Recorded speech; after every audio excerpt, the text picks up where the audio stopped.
itong kakao natin ay malaki na yung pinagbago, marami ng bunga. Ayun, oh.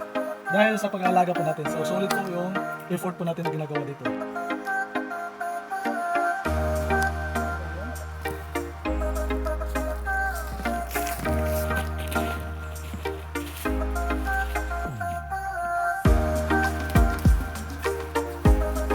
Yun guys, isa namang magandang araw po sa ating lahat mga kakao at mga kadikokwa. Nandito po tayo ngayon sa ating farm, sa kakao farm natin. At ang gagawin po natin today ay lagay po ng abono or mag-spray tayo ng abono doon sa kanyang sa ground, sa punuan ng puno ng kakao. So ito na po yung pang-spray natin. Abono, 14-14, tinunaw po natin, nilagay natin dito sa spray at yun ang ibubuhos po natin, i-dilig natin sa puno ng kakao. Yun, samahan niyo po ako. Ito ay halo po, 14-14 complete at Alga 600 halo po ito. So, samahan niyo po ako guys. So, tara, let's go!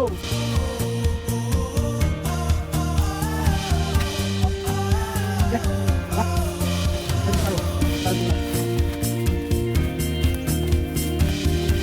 Let's go. So, dito lang po mag-spray. Hindi po direkta natin sa kanyang ugat. So, dito lang banda mga isang dangkal. Dito lang siya. Yan. Tulubot po sa kanyang puno. Yan lang po. Saan ka na?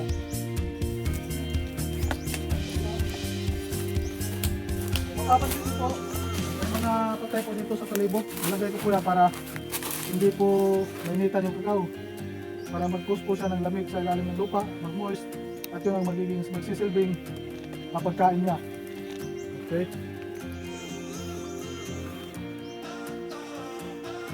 Yan.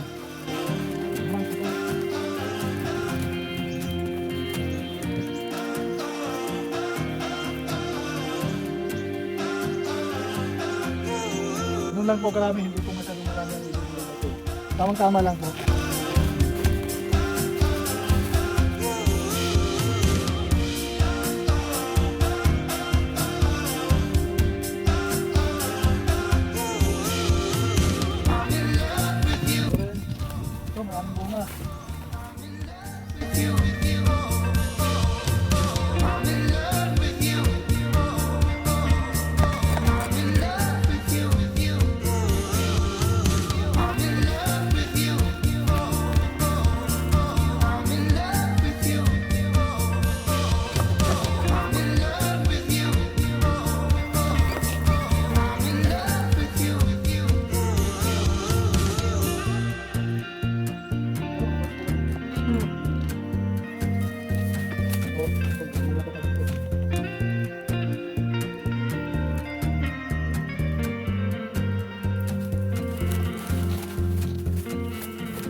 Bagong pruning lang po natin itong mga kakao natin. Kakapruning lang po natin ng nakaraan ng araw. Kung makikita nyo, makapansin nyo, maraming dahon sa lalo. Kasi kakapruning lang po natin.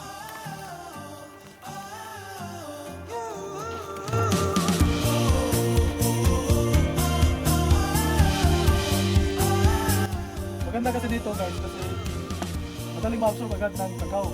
Kapag tinunaw na abono yung buhos mo, compare doon sa ibaon mo yung abono. Ito, ma-absorb agad yung kakao.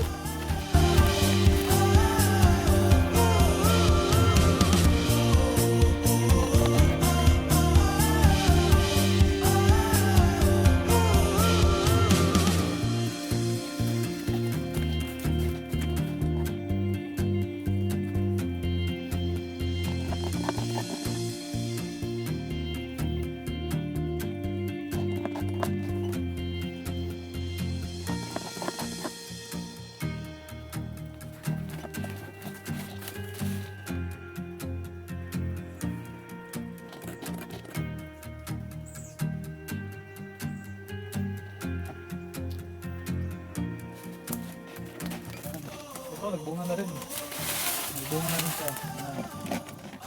Ganyan pa lang, may bunga na. Kasi mas maganda kasi pag ganito, ibubuhos mo lang yung tinanong mga abono, fertilizer, at ma-absorb ang ganito kaya, magkakaroon siya ng bunga. Mas mabilis to.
Ang nakaganda nito guys, kapag yung kakao mo nasa ilalim ng mga puno ng niyog, kapag nag-abono ka po sa kakao mo, kasama ng niyog doon makaka-benepisyo po.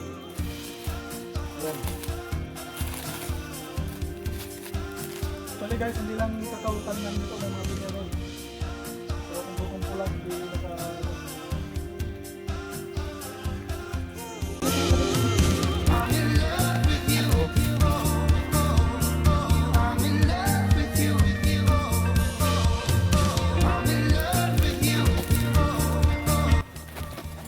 Ito kung mapapansin nyo, bakit maliliit yung kakao ko? Ha? Actually, matanda na po itong mga kakao na to. Last year, 26 na po ito na tanim ko na to. Kaso, hindi nalagaan. Kung pumunta ko ng Manila, hindi nalagaan after yung matanim ko. Nalagaan ko to nung 2022 na, until now. Kaya medyo lumalaki na sila. So nung pagdating ko dito, sobrang liit. Parang bonsai.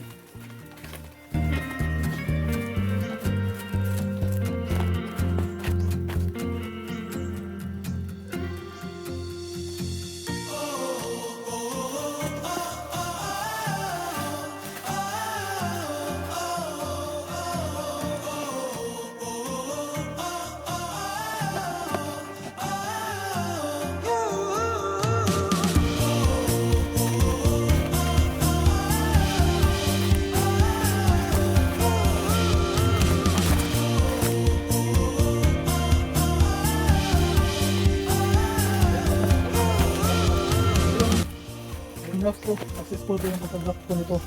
Ayan, first time ko po itong nagawa ko na grafting. Ako ang nag-graft nito guys. So ayan. Malaki na siya.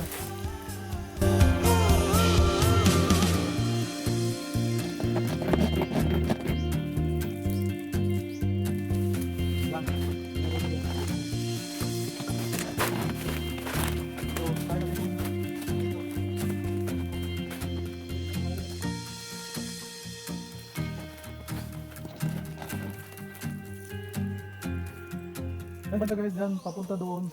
Pataniman ko yan by September. Next month o di kaya October kapag maulan ang panahon. Yan ang magandang season pag magtanim. Ito bagong tanim ko lang din, malaki na. Yan, may mga butas po dyan na ko para pang ready na for planting. Yan, matagal na po yung butas na yan. Ready for planting na po yan.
guys, tapos na. So yung iba na hindi ko pa nadiligan, babalikan na lang natin mamaya. So sa lahat ng mga nanonood ngayon nitong video na to, don't forget to like, share, and subscribe. At sana may natutunan po kayo kahit kunti. Bye bye and God bless po.